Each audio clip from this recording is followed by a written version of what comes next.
Donald Trump ने अपनी policy बता दी है कि वो आएगा तो इस्टेब्लिशमेंट को कैसे तबाह बर्बाद कर देगा। उसके लिए 10 पॉइंट बनाए हैं और वो 10 के 10 पॉइंट अगर पाकिस्तान में इमरान खान आए और इम्प्लीमेंट करे तो पाकिस्तान भी इंशाल्लाह तरक्की की बुलंदियों पे चला जाएगा और एजेंसियाँ और ये सारे जो है ना तहस नहस हो जाएंगे।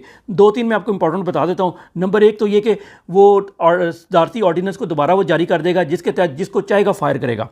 उसके अलावा कौमी सलामती और इंटेलिजेंस एजेंसियाँ जो जिनमें बदनवान लोग हैं, 2 नंबर लोग हैं, उठा रहे हैं लोगों को, ये सब कुछ कर रहे हैं, सबको निकाल के बाहर करेगा। नंबर 3 वो अदालतों में इस्लाहत करेगा और ये जो रिमांड दी जाती है ना, रिमांड पे रिमांड, और कोई गुनाह नहीं किया बस मुलजिम है, जिस तरह इमरान खान मुलजिम है, 1.5 साल से जेल में पड़ा हुआ है, इस तरीके से ये उधर भी ये चला है। उधर तो एक दिन वो कहता रखने पे भी हम जजों को पकड़ेंगे, सजाएं देंगे, और खुफिया मालूमात लीक करने पे सजाएं देंगे। मतलब प्राइम मिनिस्टर की ऑडियो वीडियो लीक हो रही हैं, सबको पकड़ेंगे, सजाएं देंगे।